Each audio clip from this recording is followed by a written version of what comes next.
monde, donc aujourd'hui on se retrouve pour une nouvelle vidéo. Je vous avais promis cette vidéo dans ma vidéo sur l'école commerce. D'ailleurs si vous ne l'avez pas vue, je vous invite à aller la voir dans petit i et en barre d'infos. Et en fait je vous disais que j'avais envie de vous parler des relations sociales, de l'évolution que ça a eu à travers ma prépa et mon école commerce, ses différences etc. Mais surtout vous parler de où j'en suis dans les relations sociales en général, ce qui me reste à améliorer, etc. Donc du coup j'avais envie de vous parler de ça et peut-être que vous allez pouvoir vous retrouver si vous étiez en prépa, en école de commerce, parce qu'en fait c'est bien pour illustrer, parce qu'en fait c'est un contexte très individualiste et un contexte très collectif mais aussi individualiste. Vous allez voir pourquoi.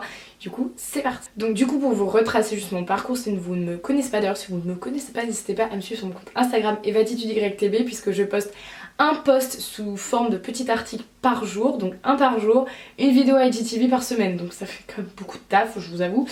Du coup, bah voilà, tout simplement. Donc pour tout vous dire, j'ai fait 2 années de prépa, donc contexte très individualiste, et ensuite je suis rentrée en école de commerce, donc j'ai fini ma première année d'école de commerce.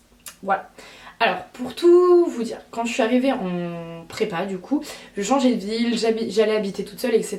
Donc en fait, moi je suis quelqu'un déjà d'assez indépendante, autonome, du coup le fait d'avoir mon appart, mon cocon, ça ne me gênait pas. On va dire je savais que dans cette sphère là, je pouvais être moi-même, je pouvais faire ce que je voulais et je pouvais retrouver juste tout ce qui me rassurait, donc YouTube, les vidéos, la télé, les conneries comme ça en fait, pour me divertir et pour la musique, pour juste prendre confiance en moi, mais voilà c'était mon cocon pour me recharger mes batteries. Et en fait, les premières semaines de prépa, déjà moi ce que j'ai dû j'ai dû m'adapter sur certains points, dans le sens où déjà en prépa c'était pas du tout mon milieu social. J'étais dans une prépa privée à Rennes et moi je venais d'un lycée rural de campagne, voilà, donc clairement assez un petit choc culturel. En fait on va dire je le savais, je sais pas comment dire, je m'attendais à tout ça en fait, mais il y a plein de choses qui... Voilà, moi je vis dans un monde de bisounours et il y a plein de choses qui m'ont un peu sauté aux yeux. Voilà, plein de choses, je sais pas si j'ai envie de détailler, quoique c'est pas une honte en soi, mais moi je connaissais pas de personnes avec des noms de famille à particules. Moi par exemple, je sais pas, je sais pas comment vous dire, tout le monde limite avait voilà, résidence secondaire, résidence principale, nanana, les gens partaient en voyage tout le temps, partaient en vacances tout le temps, partaient à l'autre bout du monde. Super, moi je suis pas du tout quelqu'un de jalouse, pas du tout quelqu'un d'envieuse, mais juste c'est pas quelque chose qui... Voilà, bref, à un moment des fois on se dit mais pourquoi eux ils partent tout le temps et pas moi, tu sais, genre... Je dis pas que, voilà, je vous donne pas d'indice forcément sur mon origine sociale, mais moi déjà j'étais en mode ok, donc pour moi déjà faut prévoir, nanana, argent, nanana, bref, c'est juste des trucs, je trouvais que la vie avait l'air beaucoup plus simple pour certains et c'est très bien pour eux d'ailleurs, ou pas. Et du coup ça m'a un peu fait bizarre, donc déjà au début j'ai dû un peu m'adapter socialement au tout début, par exemple quand les profs utilisent comment on dit, la préposition, comment on dit le... bon je sais plus le mot mais nonobstant, attends, nonobstant, pardon, donc, ce qui veut dire cependant, mais déjà je n'ai jamais entendu ça de la bouche d'un de mes professeurs dans le secondaire, donc forcément ça m'avait un peu choquée, mais après je me suis forcément adaptée, c'est le milieu de la prépa, c'est le milieu des professeurs agrégés, c'est un milieu privé, enfin bref, la totale, du coup après je me suis plus ou moins habituée, c'était plutôt sympa. Mais au début de l'année j'ai eu un peu du mal parce que moi en fait si vous voulez je suis quelqu'un qui a très peur, en fait si vous voulez je suis très sociable. Je me rappelle le premier jour j'ai parlé à plein de gens, alors tu viens d'où, nanana, ah c'est où, je connais pas parce que du coup je ne connaissais pas la Bretagne, enfin pas assez bien, nanana, je parle beaucoup et en fait sauf que j'ai l'impression ce qui n'est pas logique dans la tête des gens, c'est pas parce qu'on est sociable qu'on a envie d'être dans un groupe. En fait il y a directement des groupes de filles, de garçons qui se sont créés. Et moi que ça soit en prépa ou en école, j'aime pas. Ça me provoque une situation de recul. Ok, je suis là pour être sociable, j'adore les gens et je découvre les gens, nanana, mais je suis pas là pour être dans un groupe. En fait, souvent c'est l'objectif de beaucoup de gens d'être dans un groupe, mais moi c'est le contraire. Je veux pas qu'on m'inclue dans un groupe en fait, j'ai envie de garder ma liberté et de faire ce que je veux. Surtout que quand je suis arrivée en prépa, j'avais encore mon groupe d'amis en fait de collège-lycée. Donc clairement de lycée surtout, donc en fait c'était ma team, voilà, moi en soi je cherchais pas à me faire des amis, enfin je cherchais pas à vouloir un groupe d'amis avec qui je vivrais ma vie, pas du tout. En fait moi je savais que quand j'entrais chez moi le week-end j'allais faire la fête avec mes amis mais pas les autres, en gros c'est ça. On m'a beaucoup dit... En fait, si vous voulez, mes amis durant l'année de prépa, parce qu'il y avait une grosse différence sociale, parce que je m'entendais pas trop avec les gens de prépa au tout début, parce que j'ai eu un peu du mal en fait. Pour moi, quand tu sors du lycée, t'es un peu mature et voir des gens qui se foutent de ma gueule avec mes vidéos, ça m'a un peu encore choquée. Et vu que c'était des gens qui, pour moi, il y avait une différence sociale, qui donc semblait au-dessus, j'ai mal pris qu'on m'attaque là-dessus parce que ça voulait dire je fais de la merde, mais en fait frérot c'est ma seule valeur ajoutée, c'est du travail, donc voilà, bref. Et après c'est des gens avec qui je m'entendais très bien, mais au tout début, et c'est ça que les gens ne comprennent jamais, et j'ai l'impression que peu importe l'âge, peu importe les classes que j'ai eues, les gens ne comprendront jamais, et ça fait partie, d'ailleurs c'est une logique du harcèlement que les gens ne comprennent pas. Une blague, ok, et le pire, et j'espère que les gens le savent quand même, c'est que j'ai une énorme autodérision, mais vraiment, donc je suis très bon public, j'adore rire et tout, donc d'ailleurs je me vexe pas forcément, mais quand forcément, bon, si on m'attaque sur des trucs qui me touchent, forcément je suis très susceptible, mais avoir une blague par jour, ok. Sauf que quand t'as 5 personnes qui te font une blague chacun par jour, que c'est tous les jours pendant des mois, c'est hyper dur, hyper dur. Et heureusement, dans un sens, je touche du bois, je touche je sais pas quoi, je sais pas pourquoi je dis ça. Ça m'arrive à moi qui ai les épaules, qui suis bien entourée, et j'ai les épaules, et j'ai du caractère, et j'ai du répondant, et j'ai beaucoup de répartie. Heureusement, mais il y a des moments où quand ça t'arrive en face et qu'on te dit clairement... Enfin, on dit des trucs, moi il y a même des moments alors que j'ai beaucoup de réparties que ça m'ôte les mots de la bouche quoi, je suis choquée sur le coup, mais bref, du coup c'est aussi quelque chose qui me forge, voilà, quand on se moque de moi entre guillemets, que sur le coup j'ai rien à répondre ou que j'ai la flemme ou que ça peut me toucher, voilà, j'ai rien à dire. Maintenant ma tactique de, voilà, comment ça m'a transformée en fait, c'est maintenant je mets les pieds dans le plat. Clairement, voilà, clairement. Je préfère littéralement me clasher moi-même et mettre les pieds dans le plat et dire écoutez, vous pensez sûrement ça, mais ça m'énerve, que attendre qu'on m'écrase parce que je ne supporte plus ça, et plus parce que ça m'est arrivé dans le très lointain passé. Et j'étais trop jeune pour répondre et trop petite et pas assez légitime. Comment dire ? J'étais pas populaire en fait, donc ma répartie ne servait à rien. Je l'avais chez moi, enfin je l'avais dans ma tête après, mais je l'avais pas sur le coup, et j'aurais pu dire n'importe quoi, ça n'aurait rien changé. Mais maintenant que j'ai un peu de légitimité et que quand ils voient que ça me fait rire, que je reçois des partenariats, etc., bizarrement les gens deviennent beaucoup plus gentils. Au tout début c'est mais tu gagnes combien avec ça, genre t'as combien d'abonnés, tu fais combien de vues? Et après, bizarrement, quand tu vous montres que tu fais des partenariats, t'envoies des mails de démarchage, tu réponds en anglais, tu dois gérer les marques, tu reçois des produits souvent, bizarrement, t'as plein de gens qui sont vachement intéressés par ton business, et ça me fait vraiment beaucoup rire. Après, forcément, j'ai été dans un milieu où on allait rentrer en école de commerce, donc... où je suis en école de commerce, du coup c'est un business qui intéresse parce que c'est quand même dans les intérêts de chacun. Enfin, c'est des centres d'intérêt qui nous touchent, donc c'est normal que les gens s'y intéressent de plus en plus et s'en moquent de moins en moins parce que c'est aussi une partie de leur job plus tard, l'influence, etc. Voilà, et bref, être dans le démarchage, etc. C'est des choses qu'on fait aussi en école de commerce. Du coup, ce que je fais, c'est plus valorisé et je me sens un peu plus légitime. Mais ça a toujours été un truc un peu moqué, genre pourquoi tu fais ça? Ensuite, donc, avec les gens, j'étais un peu ce qu'on appelait l'outsider, c'est-à-dire quelqu'un qui est là, qui fait partie du truc, de la vague, mais qui n'est pas inside, c'est-à-dire qui n'est pas pour moi un outsider, c'est quelqu'un qui est toujours qui a toujours un regard extérieur, qui est pas inclus dans un groupe en fait. Mais ça c'était mon choix, parce que moi je suis pas quelqu'un qui a envie de m'inclure dans un groupe, ça m'énerve, et voilà. Clairement j'aime pas ça, parce que pour moi c'est des contraintes, et je tiens énormément à ma liberté d'expression, de penser, tout ce que vous voulez, et voilà, je préfère penser out of the box comme on dit. Et ça ne me dérange pas en soi de ne pas être inclus dans un groupe. Voilà, premier constat.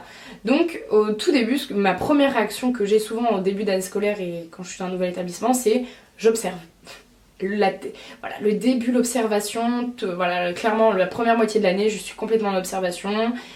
Je sympathise avec les gens que j'aime bien, j'essaie de ne pas m'enfermer dans un groupe, etc. Et ensuite vient un moment, et ce qui m'est arrivé en prépa, en plus dans la deuxième année, je commence à kiffer les gens. Et en fait, au début d'année, à la première année en fait, pardon, durant la première année, ça me dérange pas dans cette démarche-là parce que moi j'avais mes amis, j'avais mon groupe de chez moi, j'avais mes amis qui viennent du même coin de chez moi, on connaît les mêmes choses, je pouvais leur raconter ce que je voyais, ce que je vivais, etc. Et ça c'était génial, et voilà. Clairement ça m'a fait tenir, faut quand même le dire, parce que j'aurais pas tenu. Et même si beaucoup de gens me disaient mais tu sais tes amis de lycée, collège, tu les reverras plus, enfin maintenant t'es en prépa. Oui, Bah oui, mais en fait, bah moi socialement, voilà, clairement oui, je suis nourrie intellectuellement, mais socialement, j'avais besoin de mes amis qui me connaissent depuis des années, qui savent qui je suis, qui savent pourquoi je suis comme ça, pourquoi j'ai fait ça, pourquoi j'ai fait ces choix-là. Et j'en avais besoin et j'avais pas envie d'expliquer à des nouvelles personnes qui se moquaient de moi et qui pour moi au premier abord n'avaient pas été qui n'avaient pas eu beaucoup de tact, et heureusement pour eux j'étais solide psychologiquement à ce moment-là. Donc du coup voilà, je voyais pas intérêt d'aller grappiller l'amitié, clairement. Deuxième année, forcément tu t'attaches aux gens, tu découvres des gens de ouf. J'ai commencé à être un peu plus amie avec tel groupe, tel groupe, tel groupe, tel groupe, sans rentrer dedans, sans être inclus dedans. Et la deuxième année, ça m'a un peu fait de mal, dans le sens où ce que je ne voulais absolument pas, je commençais à l'envier en fait. C'est un peu dur en fait de sympathiser avec des gens. Vous voyez, vous avez un groupe devant vous, vous êtes amis avec absolument chacune des personnes individuellement. Mais quand ils font des choses en groupe, mais du coup pour vous c'est toutes les personnes que vous aimez bien, ben vous n'êtes pas du tout invité. Et ça fait un peu mal, j'avoue que c'était un peu dur et c'est toujours un problème que j'ai eu et que j'aurai sûrement, mais je suis dans les deux extrêmes, donc forcément je pense que c'est difficile à cerner pour les gens, et on m'a souvent dit que j'étais difficile à cerner parce que je suis beaucoup dans le non collectif, dans l'observation. J'aime bien mener ma barque parce que on n'est jamais aussi bien servi que par soi-même. C'était je vous parle de ma philosophie de prépa, hein. Je rajoute d'autres choses après. Et voilà, et peut-être que sur le coup, juste, voilà, c'était comme ça ma mentalité, ça m'a construit autrement, et voilà. Et du coup, la peur que j'avais en école de commerce, c'est que je savais que l'école de commerce c'était beaucoup de collectifs. Alors d'ailleurs, de surcroît, je rajoute, si vous ne me connaissez pas, je ne buvais pas, je fume pas, j'étais pas dans le délire soirée, j'adore m'amuser, j'adore danser, mais voilà, j'avais les clichés de l'école de commerce, beuverie, tout ce que vous voulez, du coup j'étais en mode, alors il y a déjà ça qui est compliqué à gérer, mais en plus, il n'y a que du collectif, que des équipes enfin des groupes, en fait plein de groupes. Et l'école de commerce, faut être dans des groupes. Et j'avais tellement peur, je me suis dit, au pire, si j'aime pas, je me casse. Voilà, clairement, moi j'ai rien à perdre, de l'argent, enfin, encore et toujours, mais voilà, si ça ne me plaît pas, je me casse. De toute façon, c'est clair, moi je veux pas faire quelque chose qui n'a pas de sens pour moi, que je n'aime pas, donc je pars. Au final, j'arrive en école de commerce, donc là on vient dans le sujet. Au tout début, bah, personne se connaît, donc en fait c'était chill. Je suis naturellement comme d'habitude, allée avec des personnes qui étaient assez timides, etc. Parce qu'au tout début de l'année, moi je suis alors je suis sociable, mais je suis dans l'observation, du coup je peux pas être avec des gens qui vont aller sortir en soirée toutes les semaines dès le début de l'année, c'est impossible pour moi. Moi au début il faut que je construise mon cocon, etc. Et d'ailleurs je reviens sur cette idée de cocon en prépa pour vous dire à quel point c'était difficile pour moi de faire rentrer des gens dans ma vie, c'est parce que c'est une métaphore à ça. C'est que je n'ai fait rentrer personne dans mon appart, littéralement. Pour moi c'était un cocon, il n'y a que le dernier mois de cours où j'ai commencé à inviter des gens à ouvrir ma porte, disons. Pour vous dire que les gens sonnaient à ma porte, je ne répondais même pas. Voilà, pour vous dire dans quelle peut-être agoraphobie j'étais, mais pour moi c'est mon cocon, on rentre pas chez moi. Voilà, il y a des ondes, il y a mes ondes, il y a qui je suis dans cet appart, et au début je me protège, voilà, clairement voilà, je construis une carapace toujours au début d'année. Je préfère paraître très froide au début d'année et ensuite dire ah mais en fait elle est cool, que paraître chill et au final je tombe sur des personnes qui me correspondent pas du tout, etc. Mais du coup ce que je disais en école de commerce, au début c'était un peu compliqué parce que justement j'allais directement vers les personnes timides, etc. Je m'abusais pas, enfin parce qu'au final j'avais pas forcément besoin de ça, ma carapace voilà j'en avais un peu marre. Et je suis rentrée dans des assos, alors des assos que j'adorais, dont l'équipe de Pom Pom, du coup voilà on en vient. Et un groupe que j'ai adoré et que j'aime toujours, que j'aimerais toujours d'ailleurs. C'était juste trop bien, le collectif en fait, j'ai toujours fait des sports aussi individuels, je suis unique, enfin vous voyez le profil, j'ai fait de la 9 ans de gym et du coup c'est quelque chose où t'es tout seul en général. Et c'est très bien, d'ailleurs ça me manque beaucoup, mais là c'était vraiment un groupe et j'en avais peur parce que voilà, même au début j'avais été prise à l'audition de Pom Pom et j'ai failli dire non parce qu'en fait j'étais en mode mais moi j'ai pas envie de m'embarquer là-dedans. Et en fait ma seule contrainte c'était le groupe, c'était pas les contraintes parce que je suis quelqu'un de très rigoureuse qui peut taffer. Voilà, moi j'allais aux entraînements tout le temps avec plaisir, je pouvais m'entraîner des heures et des heures, même si j'étais pas la meilleure, mais je veux dire voilà, ça me dérange pas parce que c'est un peu une tâche à faire. Mais c'est le groupe qui me faisait peur, je me suis dit non mais en fait ça y est, je rentre dans cette équipe pendant un an. Bah en fait si tu t'entends pas avec les gens, c'est la merde, c'est vraiment la merde. Du coup ça m'a vraiment fait peur et au final j'ai rencontré des personnes formidables, hein, faut le dire, j'ai eu aucun problème, j'ai adoré les gens. Donc voilà, ça c'était un fait. J'ai fait le choix de ne pas lister, alors lister c'est créer un groupe justement. faire un groupe avec qui vous allez travailler une année après si vous êtes élu. On va dire ça comme ça, pour le bureau des élèves, bureau des arts, bureau des sports et bureau des sports extrêmes à Néo-Marouan. Bref, j'ai pas voulu lister, pour moi c'était complètement évident de ne pas lister, donc voilà. Mais on pouvait être soutien des listes, donc big up à tous les gens de mon école qui passent par là, qui auront entendu parler de cette histoire, parce que je sais pas s'ils savent que c'est moi qui est concernée. Mais donc je me suis mise soutien de 2 listes. Pourquoi Alors au début je m'en foutais complètement.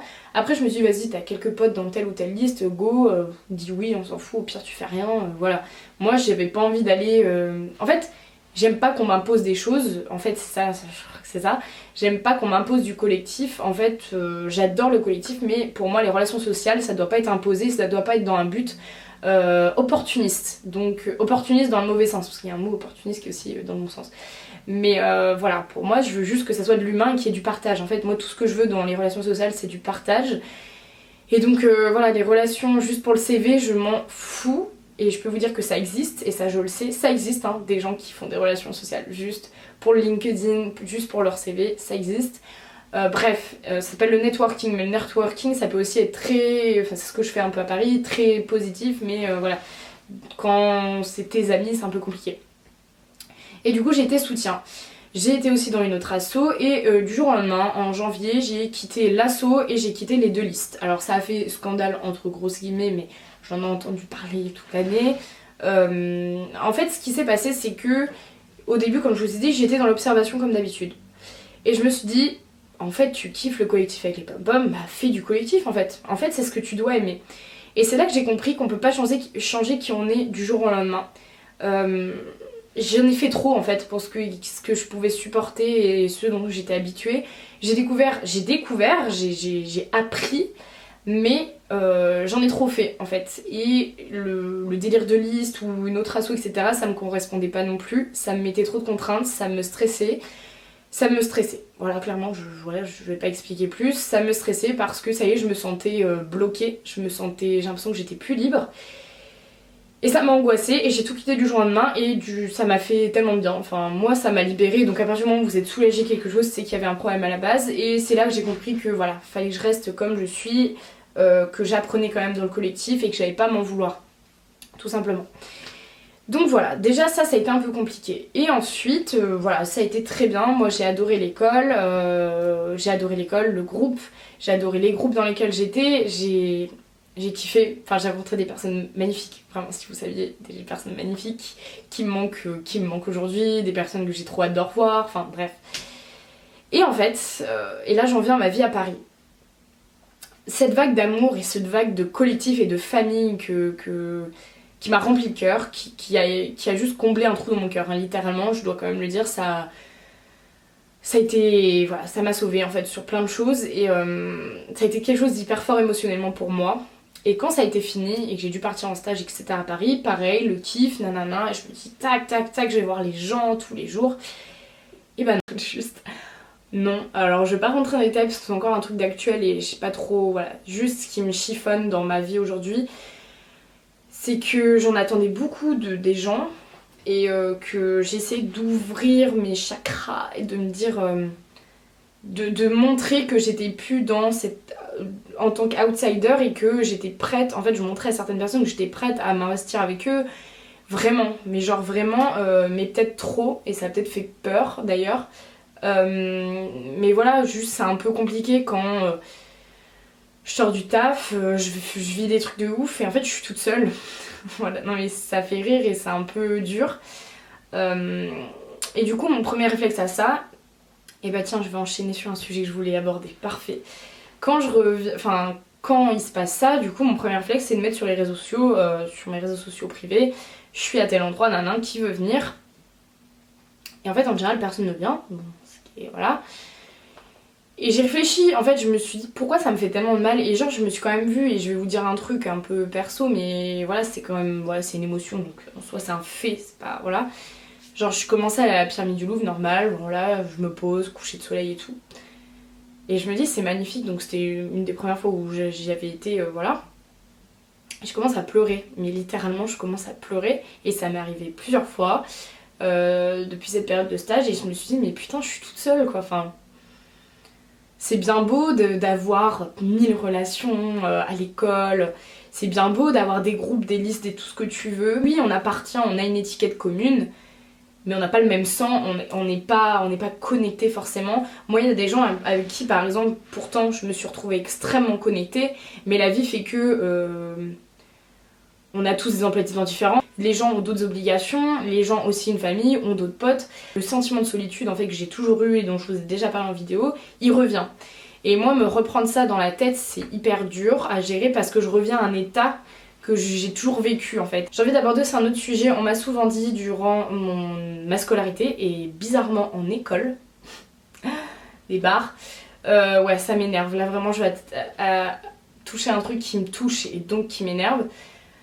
Quand moi en fait, si vous voulez, je suis beaucoup amie avec plein de gens, je vous dis dans plein de petits groupes parce que je n'appartiens pas à un groupe et j'y tiens et c'est comme ça. Et du coup, des fois quand je débarque avec un groupe, je suis toute seule, quand je viens, il n'y a pas de souci, on me dit mais t'as pas d'amis? Alors de 1, j'ai envie de préciser et je l'avoue que au monde entier sur internet et pas en vrai, mais que ça me touche énormément quand on me dit cette phrase parce que ça me touche, c'est tout. Et quand on vous le dit 3-4 fois dans la semaine, genre vous savez, genre des gens que vous êtes censés avoir des points communs et que vous êtes censés aimer entre guillemets et qui vous ont donné à un certain moment, quand vous arrivez dans leur contexte à eux, quand ils sont dans leur contexte de groupe, on vous dit mais t'as pas d'amis? Je peux vous dire que ça fait mal et heureusement que j'ai les épaules bien solides, c'est hyper dur et ça on me l'a dit plusieurs fois et en fait j'ai envie de dire déjà je sais pas pourquoi ça me touche donc je reste sans voix quand on me dit ça alors que j'ai énormément de répartie mais là vraiment si on me redisait ça dans la tête je dirais mais écoute en fait t'as besoin d'un groupe toi pour t'as besoin d'amis ou d'un groupe pour exister. Bah non en fait moi j'ai envie de te voir, j'ai envie de venir et j'ai envie de faire telle activité donc en fait que j'y aille toute seule ou non je fais absolument ce que je veux.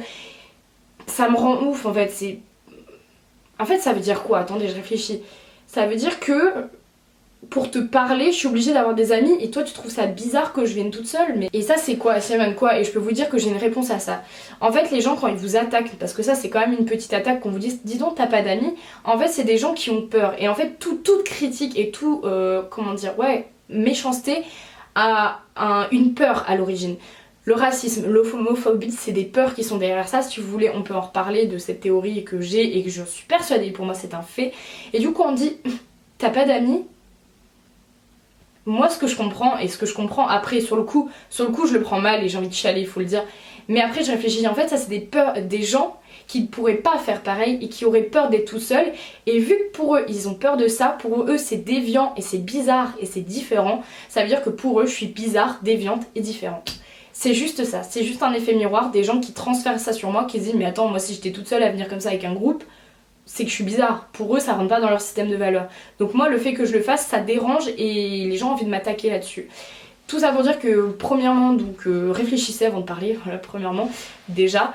Et on n'a pas besoin des autres pour vivre. Alors quand je dis ça, attention, hein, je suis très très consciente de l'importance du collectif. Je viens de vous le dire et j'en ai besoin moi-même. Et j'y attache beaucoup d'importance. Mais d'un autre côté, aller blâmer des gens qui sont seul, déjà ça peut être très dangereux parce que si vous tombez sur quelqu'un de faible psychologiquement, bah j'espère que vous vous excusez et j'espère que vous vous mettez les formes. Déjà vous avez rien à dire là-dessus, mais bref, il y a peut-être des raisons, tout simplement ça vient peut-être d'un mal-être, mais en plus être seul, bah, être autonome et indépendant c'est très bien aussi et pour moi c'est même des qualités professionnelles, etc. Tout simplement, donc voilà, c'est quelque chose qui me faisait beaucoup de mal et que maintenant je me dis waouh, mais en fait j'ai laissé passer des trucs parce que sur le coup j'étais touchée et voilà, faut se dire ça me touche. Mais il y a des moments, il y a des trucs comme ça, je vais me dire mais Eva, purée, ta répartie elle était où? Elle est encore dans ta tête mais elle est pas sortie de ta bouche quoi, c'est ouf. Bref.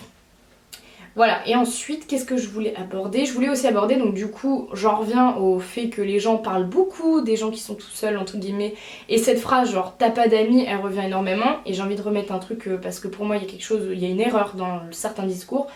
Moi, quand par exemple je suis toute seule, là par exemple il y a un festival où j'ai une place toute seule, parce que voilà, on m'a lâché entre guillemets, on va dire ça comme ça, en fait je cherche des gens pour venir avec moi, tout simplement. Bref, ça je vous en ai parlé en live. Et le truc c'est que j'ai mis du coup en statut Facebook, voilà, moi toute innocente, bah écoutez, j'ai une place à tel festival, qui veut venir avec moi parce que est-ce que quelqu'un a déjà sa place, etc. Et les gens se sont foutus de ma gueule. est-ce que j'aurais à répondre à ces gens? Est-ce que je réponds? Et est-ce que vous devriez répondre en fait? C'est que si je publie ça sur Facebook, pourquoi? Facebook est un réseau social. Quelle est la définition de réseau social? C'est tisser des liens en fait sociaux avec des gens. Je suis toute seule à un certain moment. Bah écoute, je propose à des personnes qui auraient envie de parler avec moi ou non, mais juste qui auraient envie de vivre la même expérience, la même journée, le même souvenir, ou qui ont les mêmes affinités, qui ont les mêmes centres d'intérêt là-dessus. Par exemple, je suis quelqu'un des gens qui aiment les festivals, bah je leur propose de venir avec moi. Où est le problème? Voilà, même vous quand je vous le dis, vous voyez qu'il n'y a pas de problème, parce qu'il n'y en a pas. Parce qu'en fait un réseau social ça sert à ça aussi, c'est malheureusement, pourquoi je dis malheureusement, je me contredis internement, en fait si on est seul, bah autant tisser des liens. En vrai c'est mieux, ça c'est clair, dans la vraie vie c'est mieux, mais en fait les réseaux sociaux ça sert aussi à ça. Et moi là quand je me suis trouvée dans l'impasse dans la vie réelle où les gens que j'avais en face de moi ne voulaient pas venir avec moi, bah je propose sur internet tout simplement. C'est ça qui est ouf. Les gens me disent mais pourquoi pourquoi? Le premier réflexe qu'on a à dire aux gens qui sont beaucoup sur internet c'est sors, va dehors. Mais vous allez dehors, la moitié des gens sont sur leur téléphone. Donc en fait autant aller sur internet avec des gens qui sont peut-être ouverts à la discussion, même si c'est pas dans la vraie vie. Et d'ailleurs mais des gens d'internet que j'ai rencontrés dans la vraie vie, même des années après, et ça a été magique parce que c'était des gens qui étaient propices à la discussion avec moi et il y avait une affinité et ça matchait en fait. Et je parle pas de Tinder. Les réseaux sociaux c'est aussi beau. Les réseaux sociaux c'est... En fait je trouve ça ouf, ça veut dire ce que je vous ai dit. Ça veut dire que l'utilisation première des réseaux sociaux qui est tisser des liens, bah maintenant on s'en moque en fait. C'est chacun pour soi sur les réseaux sociaux et ça veut dire que les gens qui cherchent à tisser des liens sur les réseaux sociaux, c'est eux qui sont pas normaux. Non mais vraiment je suis désolée mais moi là humainement il y a un truc qui m'échappe où je suis beaucoup trop dans le monde de bisounours mais ça me rend ouf. Et c'est pareil sur YouTube hein, honnêtement c'est pareil partout. Enfin, juste éclairez-moi, faites-moi avancer dans les commentaires. J'espère que vous avez ouvert aussi les yeux sur plein de choses. J'espère que des gens qui me connaissent dans la vraie vie ont compris certaines choses et ma démarche aussi parce que c'est aussi le but indirectement. Donc voilà, en tout cas moi je vous fais tous gros bisous, je veux vraiment avoir vos avis en commentaire, là c'est vraiment un échange. Si vous voulez j'en parle un peu plus, je pourrais refaire une vidéo IGTV sur mon Instagram qui est evatitudeytb. Et voilà, moi en tout cas je vous fais tous gros bisous et bye.